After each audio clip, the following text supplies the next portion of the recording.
Hey everybody, this is Scott Hudspeth with Agent Mastermind. So awesome to have you guys here. Honored to be a part of your lives. And we have Vern, a great dear friend of mine, who is actually my CPA now, that is back on the call. We've done a couple calls with Vern out of California, and he has given me so much advice and good advice that I decided to go with him. So you're hearing it from my CPA. We just partnered up, and Vern, I can't thank you enough for all you're doing for me and all the stuff that we've done just already, and we're not even like halfway done with QuickBooks and all the strategies that we've talked about that you're going to share with us today. So I sincerely appreciate, one, you being here, and two is I appreciate your what you're doing for me and my family. So what do you got for us, man? Absolutely. Thank you so much for letting me share some information with everybody. I mean, really what it's about is we always talk about, gosh, how do you keep more of the money that we make? That's cliche kind of. It's not what you make, it's what you keep.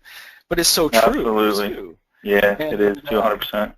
Yeah, I think it's just so important to discuss that. And as a tax strategist, I mean, that's one of my strategies is to how do we help you keep all that you make? Well, not quite all. Right on. Let's see if I can get my... Hey, if you figure that out, man, hey, I want to be first to know. If you figure that out, keep it on.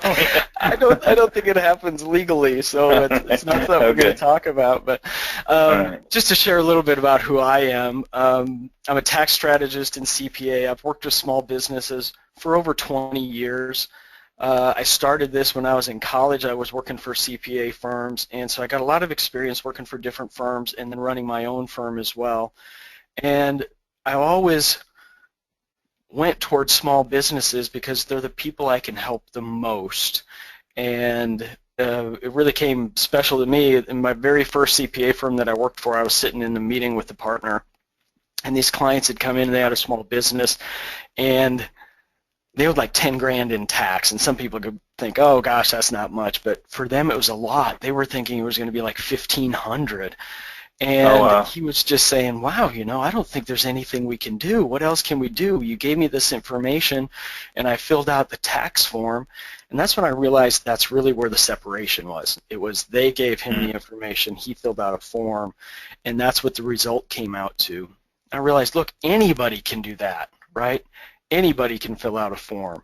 So really what it came down to was the planning, and the more and more we started in a conversation and I started asking some questions and he asked some more questions, we realized there's all these things that they were doing in their business that they didn't know they could deduct and that he never really brought up. So we ended up going back and reworking their tax return. We saved them almost $7,500. So if you think about that, that's huge. Huge. Huge. Unbelievable. Yeah, it gave me a passion to say, okay, look, small businesses need help. They're the lifeblood of the American economy. They're the lifeblood of so much that we do. It's kind of our culture of capitalism. And I'm a small business owner. Scott, you're a small business owner. And everybody, I think, on this call is a small business owner, and we need help the most. We pay typically the highest amount in taxes. So that's really what made me more of a tax strategist as well as a CPA. I've also had a nationally syndicated talk show, radio show. It was called Your Practical Advisor. I did that for about a year. It was awesome. We're on like 50 stations, and I was able to share some of this advice nationwide, which was fun. And I've written a couple of books. Living a Limitless Life was my first one, and my most recent that applies to this is, hey, keep your money, exactly what we're talking about today, how to save $5,000 to $50,000 in income taxes. So the reason I share that with you is it's not about me. This could be about you. I want to show you how you can create strategies to do exactly what that book title says. Awesome. And Scott, I always give this to your people. If you want a copy of the book, I'll give it to you free. I'll give you an electronic copy. Just email me at neckercpa@gmail.com, neckercpa@gmail.com. I'll shoot you out a free copy of the book, and we'll get started now, though. I'm going to talk about 2 core strategies today. And out of those core strategies, though, there's so many little nuggets that you can apply to you. Now, everything might not apply to you. A lot of it probably will. Some of it you may have heard before. Some of it you may not have heard before. So really stay tuned to the information, because each of these nuggets can save you several $1,000s each. We're going to talk about the 2 main things, and that's current year tax planning. I mean, what can I do in 2015 to save money right now? And we have just gone through this process with most of our clients, and we still have a few more to do. It's never too late to start planning, okay? You can start, well, including me. Yeah, including me. Like we come up with a great idea to help me for 2015, and we're almost done with it. So don't think that it's too late to go back and go, okay, how do I fix 15 if you're in a bind or want to keep some of your money like we started out with from the very beginning. Yeah, exactly. And we just did that a couple of weeks ago. So it's, again, never too late. The more flexibility you have the earlier you start, it's never too late. And then second core strategy we're going to talk about is some long-term planning, because one thing as a CPA, it's easy for me to say, okay, here's how I can save you money this year. But the reality is if those strategies don't fit with your long-term plan, it's just not sustainable. And a lot of people just plan for this current year. What's this year look like? Most CPAs don't even plan, like the illustration I shared earlier. But the ones that do plan, a lot of them are focused on this year. But what if I did something this year, not knowing your goals, and 5, 10, 15, 20 years from now you have huge taxes that maybe could have been planned for and controlled if we had done something now. So we're going to touch on both of those. So my big question is it better to pay taxes now or later? And the answer is yes. Neither. Neither, right? That's a good. There you go. There you go. I wish we didn't have to pay it all. Now it's our duty. We have to pay our fair share, quote unquote. But there's even Supreme Court justices who have said, look, there is no reason that the American people cannot structure their income taxes to pay the very least amount that's due under the law. And I think that's where we land, is we want to say, okay, under the law and according to your long-term goals, how do we do that?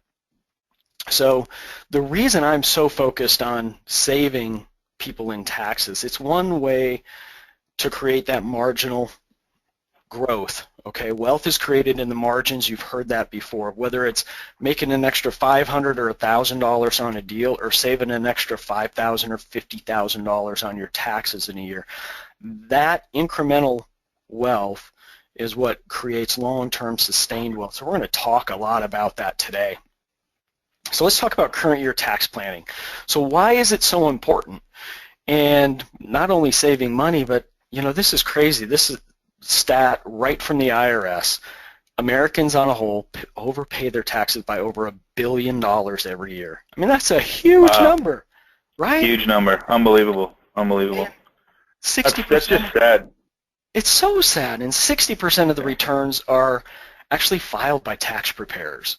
So a huge portion of those too could have been done better. And this comes from the IRS. They're not giving us that money back. So it's really our job to say, hey, what can we do? And so I'm going to talk about some strategies for this year, and a lot of it comes down to often missed deductions. A lot of people say, oh, I can deduct this or I can deduct that. Here's what it comes down to as a business owner.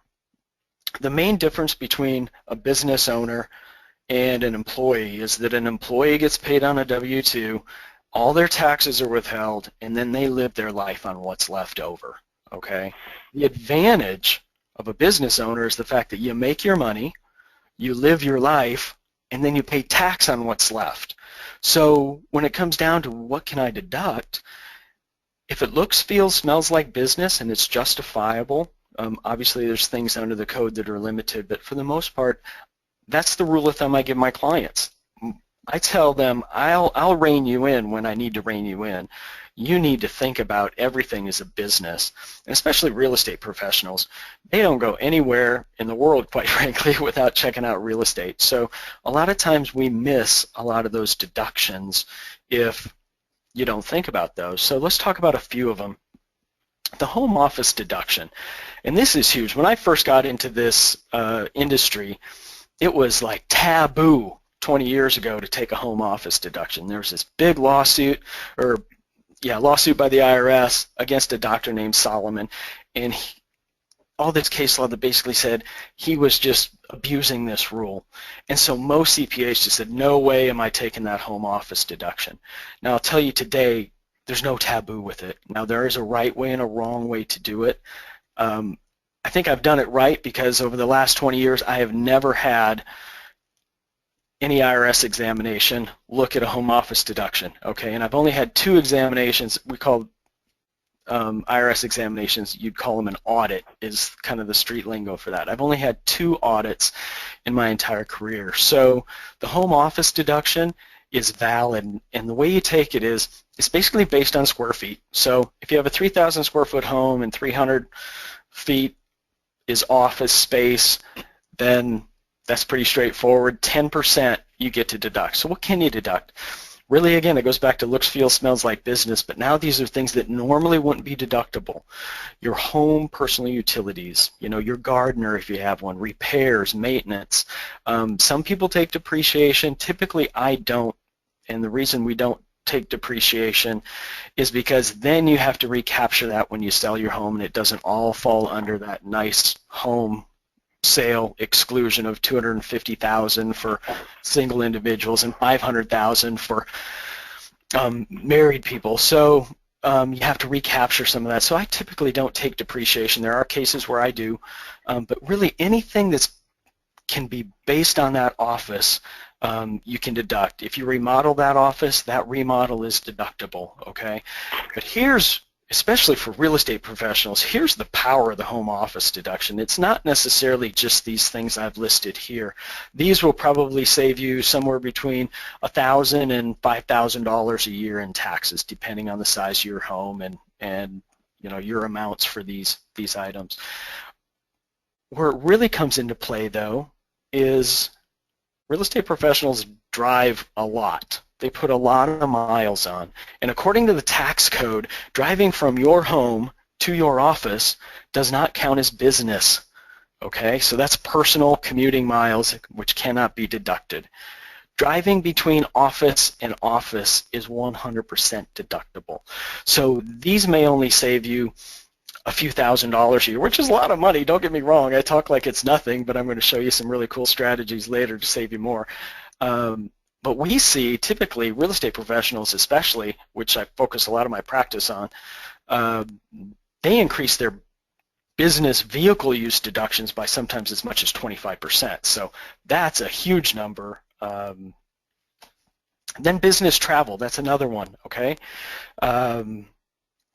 I don't know any real estate professional, or quite frankly most business owners, that don't go somewhere on business or don't go somewhere, maybe they say it's personal, to visit Aunt Ann or whoever it is, that you don't look at real estate or you don't look at competitors and see what they're doing in that location. So a lot of people don't take all of the business travel deductions that they can take. And those include, all your airfare, your mileage if you're driving, your lodging, your meals. Foreign travel can sometimes be deducted. Everybody always asks me, how do I get to deduct my trip to the British Virgin Islands, or do I get to deduct my trip to Mexico? And when we start traveling foreign, we have to really look at what the business purpose of that trip is. So a lot of times, though, people take a cruise, business cruise or something like that with partners, with clients, all of that's deductible. So you really need to focus. One thing on business travel, if you're going to be someplace over a weekend, maybe you just want to go to Vegas for the weekend or wherever it is. If you have to work there on Monday and you go Friday and your airfare is cheaper because you're flying on those days, then now that whole trip can be deductible. Those extra 2 days in the middle can be deductible. So a lot of CPAs. So what you're saying is I need to find somebody on the cruise that I'm going to be on that has to do with business, so I can write this trip off. Absolutely, right. So and have a drink with it. Business.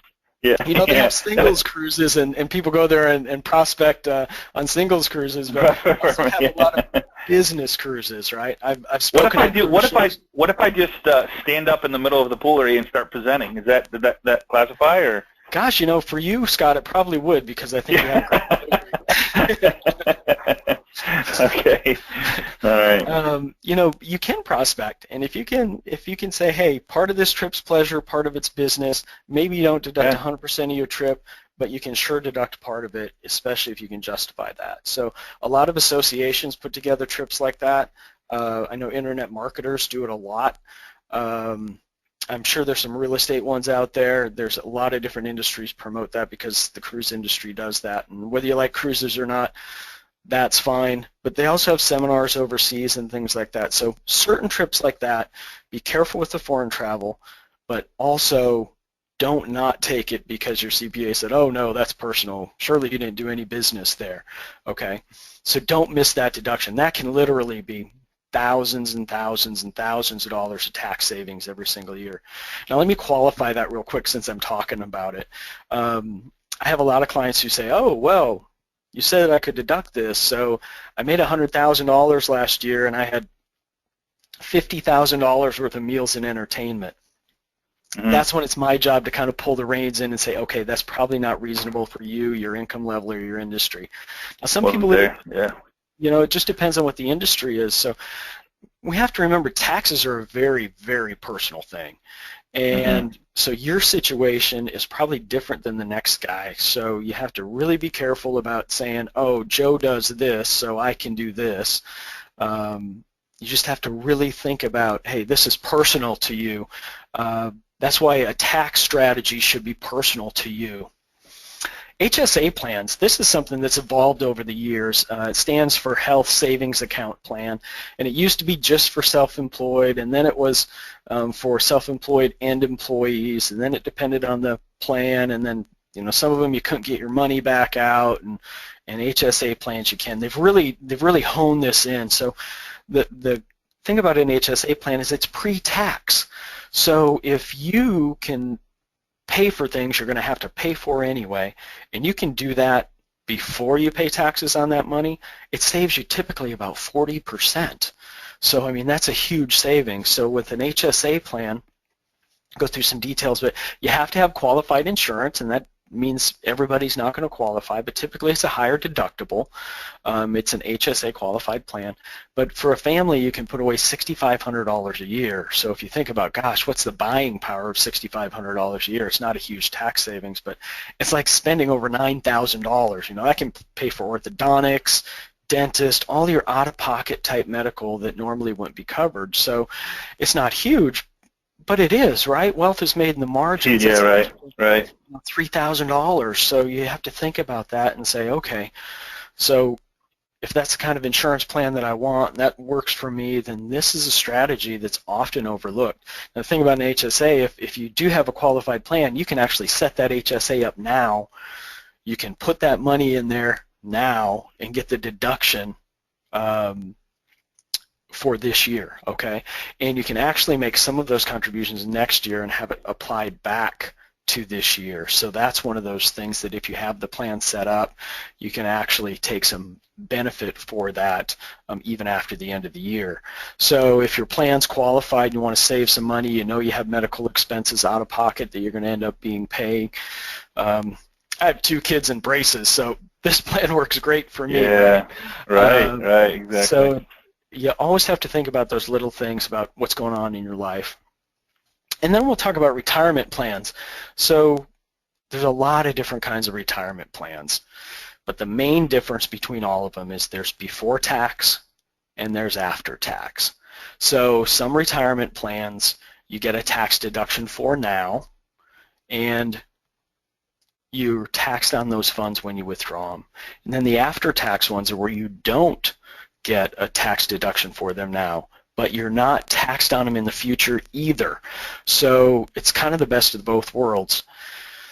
There's basically 3 ways here. I'm going to talk about this because this ties into the retirement plans. There's 3 ways that you can invest your money from a tax perspective. There's tax today. Sometimes I call that tax always. There's tax tomorrow, and then there's tax never, which, okay, look, it's not quite true, but it's as close to being true as it possibly can. So tax today, these all have advantages and disadvantages. Everybody says, hey, what's better for me? What bucket should I have my stuff in? And the answer is it depends, and the answer is probably maybe all of them. Tax today is that money that you put $10,000 in a savings account, and although we don't make any money on those anymore, that's after-tax dollars that go in there, and then every time you earn interest on that, that interest is taxed. So you're always being taxed on that money. Now the advantages to that are that it's easily accessible. Boom, you got it today. If you need it, you can liquidate those investments, whether they're mutual funds, money market, cash in savings, whatever it is. You can have that today. The disadvantage is, well, it's taxed all the time. Uncle Sam's constantly giving you a haircut on that income. Tax tomorrow or tax later, that's your typical 401k plan, your traditional IRA, and then tax never is like a Roth or a 7702, and I'll go through these in more detail in a second. Tax tomorrow or tax later, I want you to think about this. It's like the farmer who has his seeds and he's getting ready to go plant them in the ground and they're going to create a bountiful harvest. Tax later or tax tomorrow, Uncle Sam basically says, look, I'm giving you the seeds for free. You can have those seeds. Go plant them. Let them grow into this great bountiful harvest. I want my piece of the harvest. And then the tax never or tax later bucket, or tax never bucket rather, it's like saying, okay, I'm going to tax you on all your seeds. All the seeds that you're going to plant, I'm going to tax you on those, but you get the harvest for free. Okay, that's a powerful analogy for me to look at this and say, okay, I get that, right? So what are those? These are the most familiar retirement plans. You got your traditional IRA, your Roth IRA, your Simple, your SEP, and Keogh. Keoghs are an older plan. 401k, then there's a Roth 401k, solo 401k. I mean, there's all these different kinds. So the tax later bucket are your traditional IRAs, your simple SEPs, your traditional 401ks, and your solo 401ks. The Roth 401k and the Roth IRA, those are tax never, right? So you don't pay, you pay tax on the seeds that you put in, but you gross tax-free and you pull it out tax-free. So there's a lot of power to that. Now, which one should you be in? It depends on what we want to do, right? The challenge is that most people fill that tax later bucket first, and they want to fill it bucket by bucket instead of doing maybe all three. So it's full, till it's full, like fill the first one until, like, I can put in, what is it, $52,000 a year in the one IRA, depending on what program you have. But after that, then they fill that first, then they fill something else. Is that what you're saying? Exactly, right? Or sometimes, they only have $25,000 to put away, so they just say, hey, I'm going to put it all in this tax savings one. Okay, got it. Rather than say, hey, maybe I should split them. So the right answer may be that. We don't know because we don't know what your long-term goals are yet, but when we find those out, then you structure that. The challenge we've had is we've had so many people who've done so well in that tax later bucket that they've built up $1 million or $2 million or $3 million, and now it's time to start taking it out. And the whole myth about that typically is that, oh, I'll be in a lower tax bracket when I retire. What we find with a lot of our clients is they love what they do so much that they're doing it at some other level, or they've figured it out, so making money is a lot easier to them than it was when they were in their 20s and 30s and stuff like that. So they make a lot more money for a lot less work, so they don't want to give that up, but they have to start taking that money out, and then all of a sudden it's, I want to live on $200,000 a year, and then they come to me and I say, well, you have to take out about $300,000 so you can pay the tax, and then you'll have 200 or a little over 200 to live on.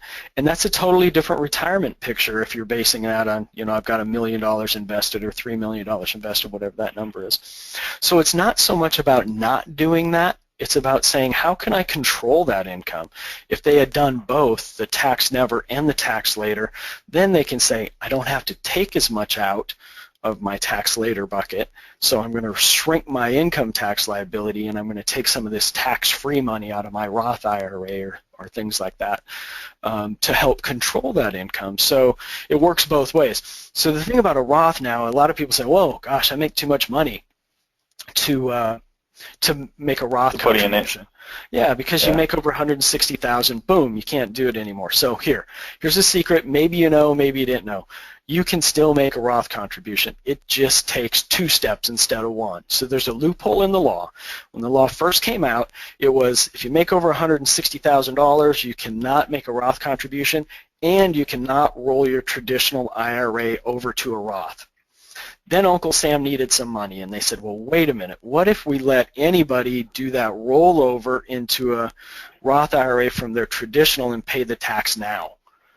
What would that look like? That would give us some money. So they changed the law. What they failed to do is say that you can do this now on an ongoing basis. So if you can put $6,500 or $5,500, depending on your age, into a traditional IRA, you can immediately then roll that to a Roth, and it's just the same as making a Roth contribution. So you can do that. Okay, so that's huge. It's just 2 steps instead of 1. But if you're high income and that's worth it to you to get some money in a tax never bucket, that's something you absolutely can do. So yep. Okay, tax never. That's your Roth IRA. They have a Roth 401k now as well. And then there's something called a 7702 plan.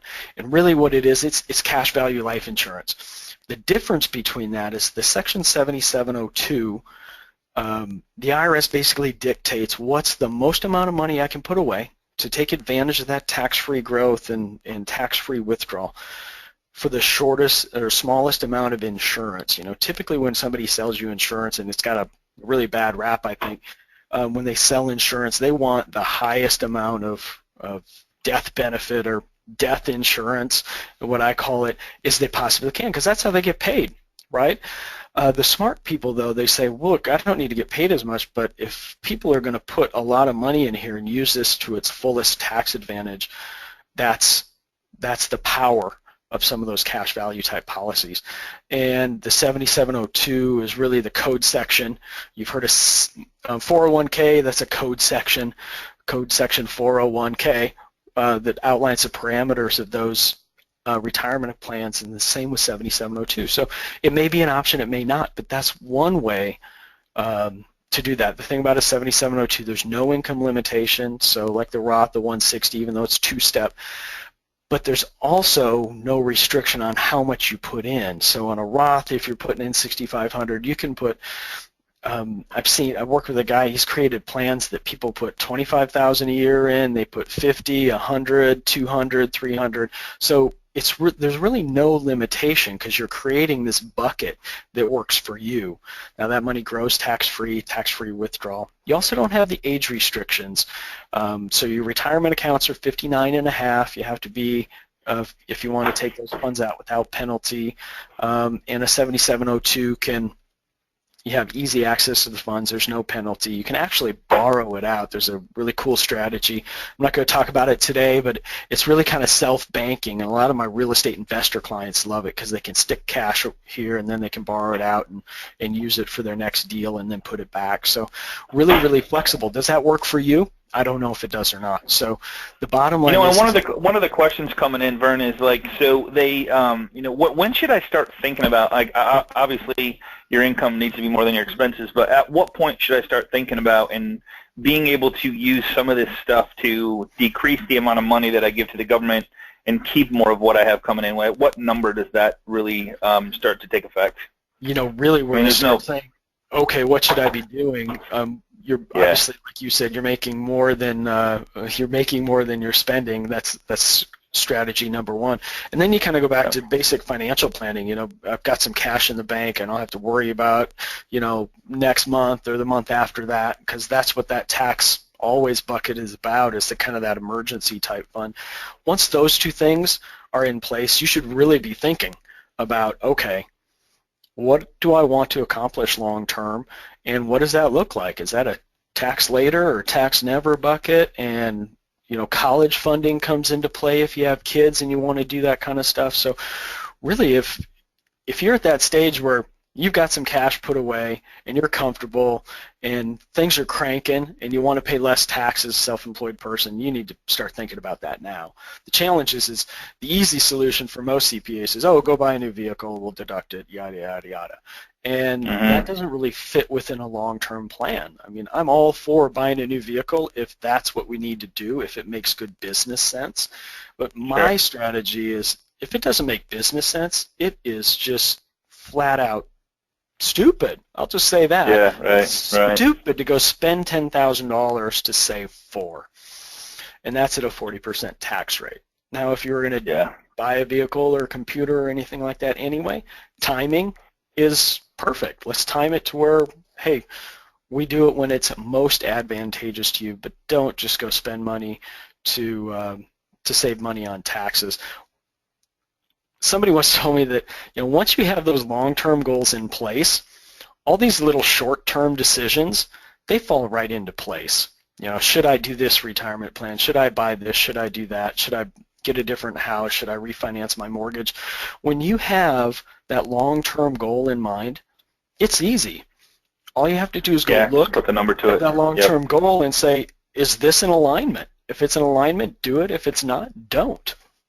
So this is a long-winded answer to the question, but I think it's so important to make sure. Yeah, and so I guess more or less make sure you're talking to somebody that knows all the different ways, because I know with you and I, we went back and forth for a couple months figuring out the best way to utilize. I got kids in college. I do have 401k. I do have a SEP IRA. I don't even know what I have, but I have all these accounts.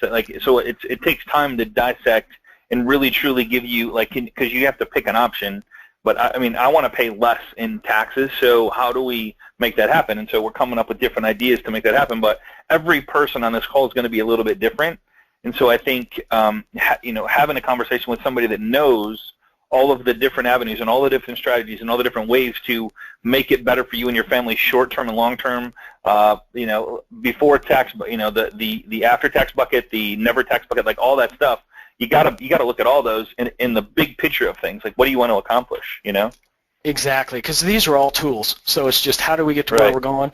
What tool do I pull out of the toolbox? And not that plan doesn't change. Once that plan's in place, you tweak it. You don't have to overhaul it, so to speak. So I'm going to talk about some long-term stuff, and I think this is kind of the foundation of where a lot of small business owners need. And I call it the C Corp strategy, and this may or may not work for you, but there's going to be some things that we're talking about, because really there's three phases kind of to business. And there's that first stage. Well, I'm just going to go through them one by one. What most people do is they just say, boom, I'm going to set up a sole proprietorship.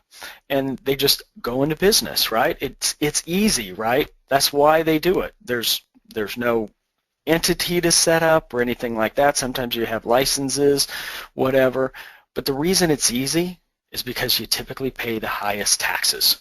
Okay. The second thing is there's really no liability protection. Now, some people have insurance that can cover that, but liability protection in today's society, I think, is paramount to having some of that. The other thing about a sole proprietorship is they are the highest audited return there is. It's a schedule. Really? Okay. And it's just the way it's been for a while, and it is what it is. So sometimes, and not saying you're doing anything that you shouldn't be doing, they just get looked at more than entities do, and it is what it is. But it's one of those things I think you need to really focus on. Should I really be there or not? Even if it wasn't huge tax savings to change, is that where I really need to be? So I'm going to walk through the tax side of a sole proprietorship. And a sole proprietorship is basically a Schedule C on your federal income tax return. I'm going to use general numbers just because I don't know your situation. I'm going to use like a standard deduction instead of itemized deductions, things like that, just to kind of give you a basis. The whole object of this is to say, okay, comparing phase 1 to phase 2 to phase 3 is how I call it. In your business. So if you had $300,000 worth of income, and I put everything in a bucket, my bucket is like a legal entity. So your sole proprietorship, $300,000 in income. You pay self-employment tax on the first $118,000, the Social Security and Medicare part. And then you also pay Medicare tax on the rest of it, okay? So it becomes a big number when you look at just that piece. Yeah. So the self-employment taxes alone on that are about $19,700. And really the tax savings going to a S Corp, which I'll talk about here in a minute, really is focused on saving a piece of that number. Again, I'm using a standard deduction, married, 2.2 kids, the whole 9 yards, just kind of averaging this out. You have about $22,000 worth of deductions. So you're paying tax on $278,000. That's your taxable income. The income tax on that, $65,700. And you add the SE tax to that of $19,700, boom, we're paying $85,000 $400 in tax on $300,000 worth of bottom line income. So you might make more than this, you might make less than that. It doesn't really matter. What does matter is that you just kind of get this concept to say, okay, where do I need to be? When does it make sense, which we can talk about in a little bit, to maybe switch out of this sole proprietorship. Now, some of you, I call this phase one. It's a lot of tax. You pay a lot of SE tax, and I don't know how your feeling is about Social Security, but sooner or later it's not going to be there. That's all. Is that the truth? Is that the whole truth and nothing but the truth? Yeah. According to me. Oh boy. Oh boy.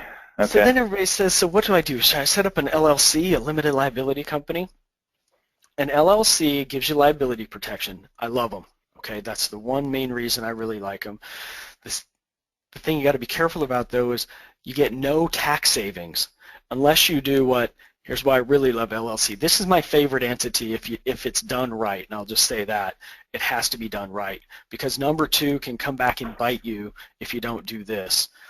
An LLC can be taxed as a sole proprietorship, it can be taxed as an S Corp, it can be taxed as a C Corp, it can be taxed as a partnership, which we're really not going to talk about the partnership stuff today. So it's very, very flexible. So it's my favorite entity when used properly.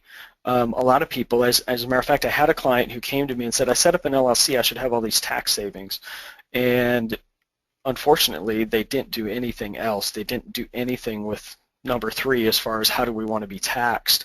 Luckily, we were able to retroactively go back and change that to an S Corp for the prior year, and it saved them about $20,000 in taxes, which was awesome for them. The challenge is some people find that out too late. So if you have an LLC, be sure you know what your strategy is about having it taxed. So I just want you to remember that we can tax it anyway. So when I say S Corp or when I say C Corp or I say sole proprietorship, they can all be LLCs too. Okay. So the S Corp, this is what a lot of people do. You get to save some self-employment tax. The main reason I like S Corps is you get some tax savings, but it also puts your return off of your Schedule C, which is more prone to examination or audit. Again, I would say I'm probably more proactive. That's a nice word, right, Scott? Yeah, than very most proactive. CPAs. Absolutely. Absolutely. And I've still only had 2 examinations, and I do have clients that basically just say, "Hey, sometimes it makes sense to have that sole proprietorship." They've never been audited. Now, do we do the S Corp or the C Corp? Which one do we do? We did a C for you. C Corp. Okay, cool. All right. Yep. So an S Corp does have liability protection. It has better liability protection if it's an LLC taxed as an S Corp. So just know that. LLCs, hands down, I think, is the best entity for liability protection. S Corps, though, lost most of their huge tax advantages. They used to be like a gift from God, right? And then Uncle Sam stepped in 1986, and even though Ronald Reagan was my favorite president, that's when we lost most of the huge tax advantages of an S Corp. But what they are today is still good, okay? We still get a lot of tax advantages.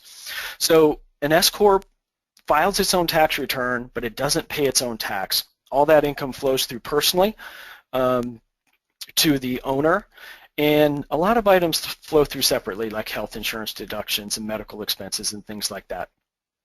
So I'm going to go through some of these kind of quickly, but in an S Corp, we've got $300,000 worth of income. I have to pay you the tax loss as a reasonable wage, so we're going to say $50,000. That means you've got $250,000 net from your S Corp plus your $50,000 wage, so we're still, using the same 300 number we were before.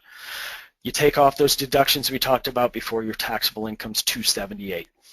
$65,700 in income tax. You reduced your self-employment tax to $76.50. So your total tax is $73,350. So boom, tax savings, $12,000 savings, huge. Not bad, right? Unbelievable. That's $1,000 a month, man. That's $1,000 a month and we were using $300,000, right, for an income? Exactly. Yes. Yeah. Yes. So I mean, so is it safe to say? I don't know, and I don't know for somebody that made 150, would 6,000 be realistic? It is. Typically, a lot of times we can save 50 to 60% of their self-employment earnings, depending on what they are. because the lower amount you make, the less the reasonable wage is going to be. So, I mean, I don't know about anybody on this call, but to instantly take the same income I was making and save $1,000 a month just by doing an S corp, and then now you're going to show us a C corp, which might be even better. I don't know, but I mean, I don't know. I don't know. I can't speak for you, but that's kind of a crazy not to do it, right? I think it's huge, right? That might be the funding you need to fund your retirement plan, whichever plan you choose. You know, it might fund your college savings, you know, whatever it is, whatever, again, is in alignment with your long-term goals. So a C Corp, typically people go through the phases. They go, boom, I'm a sole proprietor, and then boom, I want to save some SE tax, I'm going to be an S Corp, and then boom, maybe I need to save some more taxes. So let me talk about C Corps for a second. I kind of see this as phase 3. And some of my clients skip over phase 2, some don't. So the benefit of a C Corp is it pays its own tax, right? So it has its own set of brackets. And there's a lot better deductions in a C Corp than an S. So the separate bracket really is what you want to think about. The first $50,000 is only taxed at 15%, the next $25,000 at 25%, and then the next amount at 34%. So the bottom line comes out is if you're in the 39.6% tax bracket, federal, not counting state, and you can shift some of that income to 15%, it's a huge savings. So that's really the concept we're talking about. Monstrous, yeah. So on the left here, you'll see that's the S Corp, and here's the C Corp. Now you can also do this with sole proprietorship, but I use the two in tandem. So I rarely just say, hey, let's go set up a C Corp and run everything through it. Typically you want to be able to control the income that goes into your corporation, your C Corporation. So here we've got $200,000 worth of income, and we shifted $100,000 over into the C Corp, which is on the right. We're going to pay a wage out of both, the same $50,000, so I just split it half and half to keep the math easy. So on the left, you'll see this is your now S Corp or sole proprietorship. Boom, we're at 175 net out of your S Corp there. Taxable income's reduced to 197 because you're going to still have the $50,000 wage. Now your income tax is $42,000. Your SE tax is only the amount on the wages, just like it was with the S Corp there, $76.50. So your personal tax is just under $50,000. And then you got $100,000 worth of income in your corp. You pay out a wage, so you're at 75 net. So I walked you through the brackets before. The tax on that is $13,750. So now your total tax between your personal and your C Corp is $63,400. So that saves $22,000. Okay, so it's not necessarily going from just one to the other. It's using it in conjunction. Now, let me qualify a few things because all the CPAs who watch the replay will go, wow, you just can't do that. Well, the reality is it has to have business purpose, right? There's not a business I've dealt with that hasn't been able to split a subdivision off of their business, whether it's their marketing, whether it's purchasing their materials for contractors, whether it's purchasing parts for an auto repair shop, whatever it is. There's always something typically that you can set up as a separate business. If you look at Apple and Microsoft and all of that, they own a lot of different companies, and they've split those off, and it's really no different. They're under the same tax code that you are as an individual. So the strategy really is to shift that income to the lower tax brackets. Here's one thing you can do. Good. Yeah. This now, is something now is the, and maybe I'm off by asking this. So this is coming in. Is the S Corp, C Corp? Is this before or after tax buckets type stuff? You know, this or stuff no, here, or no bucket. It's not really a bucket, so it's a legal entity, but it's a way that we can structure and save taxes, so we'll have more money to put into those buckets. The buckets I kind of talked about, those three, the tax always, tax later, tax never, those are where you can put your money for, you know, whether it's retirement or some sort of savings or investments or whatever. Those are those three buckets. It relates to how much we can save you to do that. If you're not paying your kids and you have kids, you need to be paying them. So the first $6,200 that you pay your kids, they file their own tax return and they pay 0% tax on that. Okay, that's huge. So you just took your taxes of 30 or 40% and you shift it down to a 0% income tax bracket. Who doesn't want that, right? Absolutely. And a lot of times we also find clients now that are paying their parents The parents maybe are just strictly on Social Security. They can use a little Interesting. Okay. And they can shift some income because they were going to give it to them anyway, but their parents can do some work for them and help them out in their business, and they can pay them. So you also have to remember, right after the 0% tax bracket, there's a 10% tax bracket.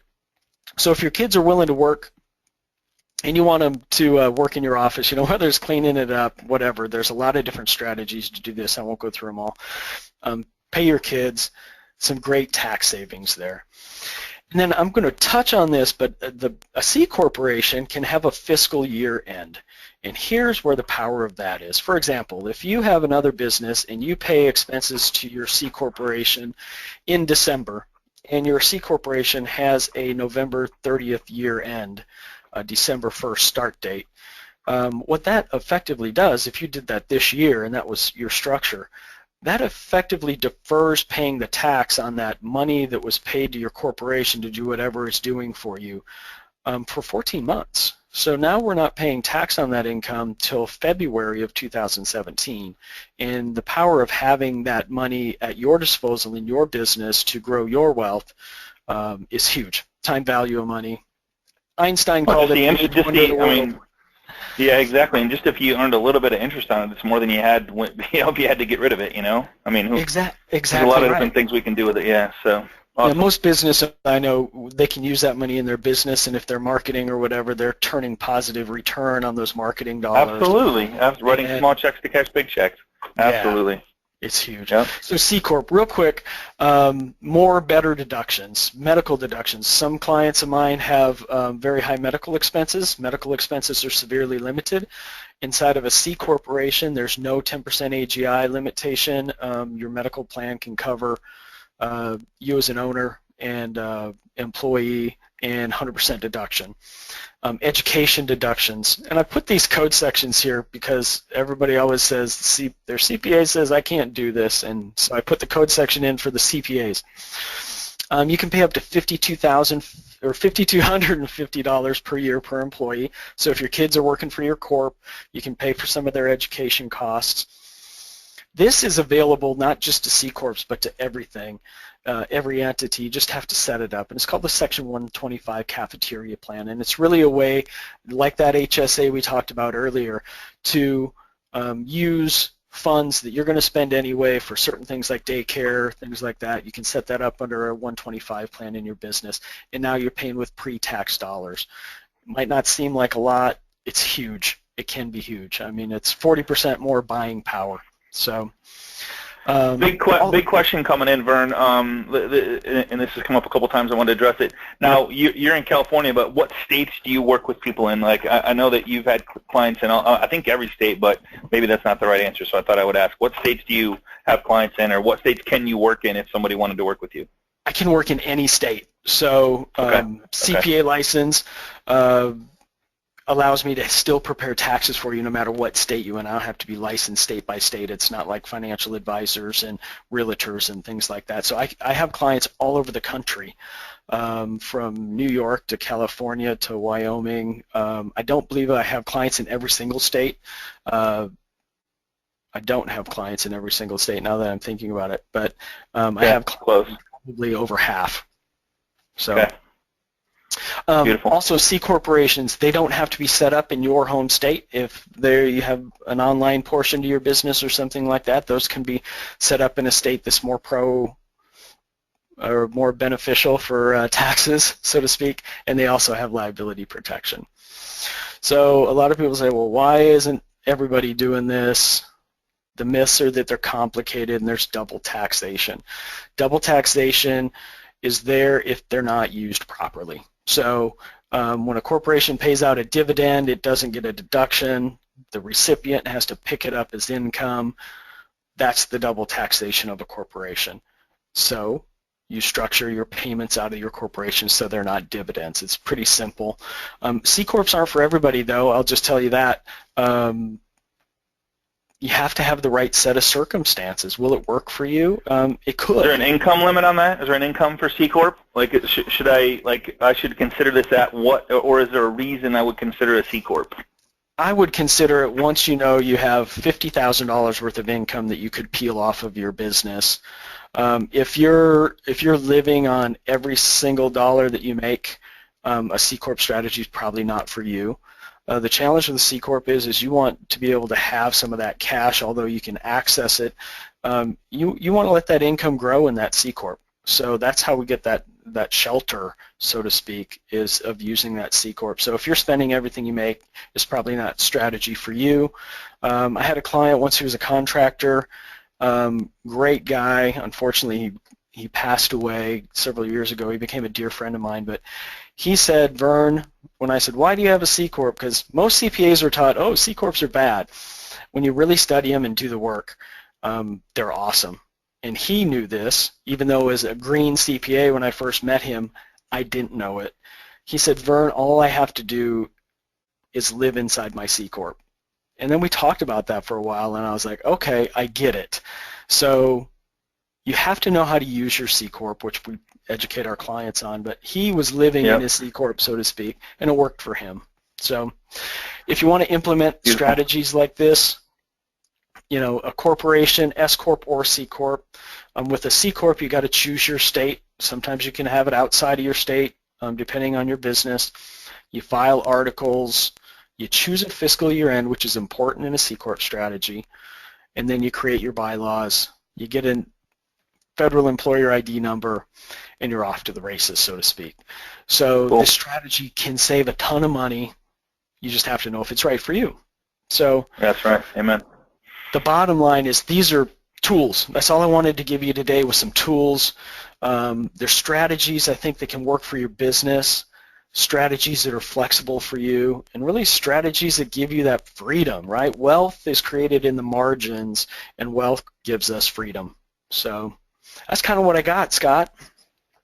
Dude, that's awesome, dude. So here's the bottom line that my head's spinning a little bit. Even though that I work with you, I'm like, okay, maybe, like we've talked for like the last 2 months, and it's been exciting. Now, the other cool part you don't know about Vern is he uses QuickBooks, and dude, I can't even tell you. Like, my wife is so excited about. Like, we're going to be able to literally at the click of a button see exactly where my business is, with everything going on, with meals, with travel, with marketing expenses, everything's down to a one report, and we can see exactly where it's going, how much is going out, if it's so literally take a good look at my business, and that's what I'm most excited about. But also it allows us to put these strategies in place, knowing where everything's going, what can I maybe cut, what can I maybe increase to increase my bottom line, like all this other stuff. So I can't tell you enough how much I personally thank you. And if you guys, Vern, you have I appreciate you coming on and sharing all this stuff, and like everybody on here is a self-employed borrower for the most part that needs to fill out a tax return every year. Do you have some sort of, hey, I want to talk to Vern and see if we're a good fit type program that they could benefit from if they went with you, or maybe you could just have a consultation, and maybe it's not a good fit. I mean, obviously if we could work with everybody, we wouldn't be doing this class. So do you have anything like that somebody could take advantage of if they want to talk to you? Yeah, so a lot of times, I'll just go through something. Okay. What I like to do is help people create their plan, whether it works for them or not. I talked with a girl yesterday, and she goes, Vern, you've talked to me for an hour. You've really helped me out in my life and in my business, and you're not even asking me to pay you. Now, most business strategists would say that's not a very good plan, but what I really want to do is I want to move you forward. And if I can move you forward, I'm going to get enough clients out of that to make a difference in their lives and in mine. So I like to help people create their plans. So here's how I do that.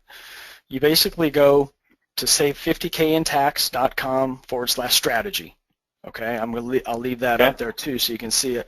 Okay. But really what I do is I just want to visit with people and say, okay, if I can show you how to implement some of these tools, then let me show you how to do that.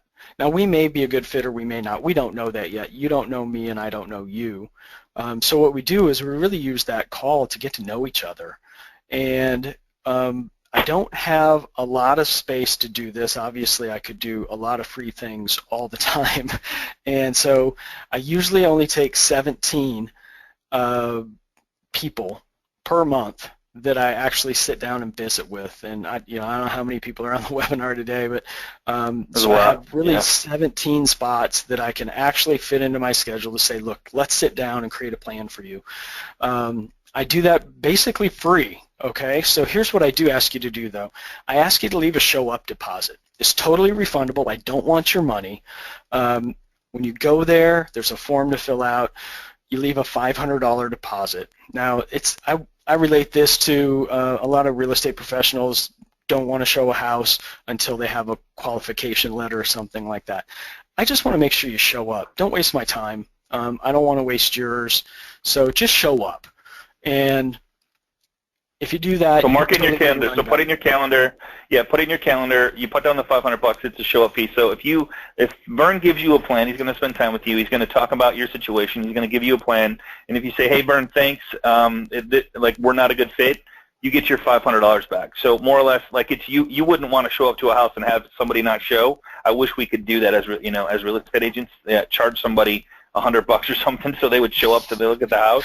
Right. Instead of not call and not show up, but it is this is something that's important. So that's what that is. I've never had one complaint from Vern, not one. I mean, a lot of clients I've worked with him that have been on this webinar. So I just telling you, he's a good guy. As of me, I'm using him. He's my CPA now. So just want to let you guys know that. I get nothing from this. I benefit zero. I just know he's a good guy, taking care of me and taking care of a lot of the people that have been on this class before in the past. Well, thank you, Scott. I appreciate that. Once you leave that deposit, Carol, she's been my assistant for 15 years. She's going to call you and set up a time to meet. And we're going to get on the phone and talk. I'm going to learn more about you. You're going to learn more about me. I want to figure out your business and your goals because, like I said earlier, you need to know what your long-term strategy is so we can fit any strategies we're going to do inside of those goals. We're going to look at where you're at now so we know where you are now, where you want to go, and we're going to create a plan, a strategy that works for you on how to help get you there, a tax strategy that saves some money for you along the way and create some of that marginal wealth that we talked about. And then at the end of that phone call, there's basically three things that are going to be happening.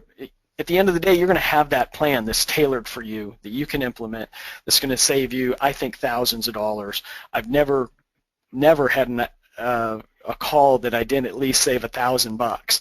So usually it's tens of thousands of dollars, and it gives you your freedom. And then, look, you're either going to love it and say, Vern, thank you, and you're going to say, I have a CPA, I like my CPA, I'd like him to implement it for me or her to implement it for me.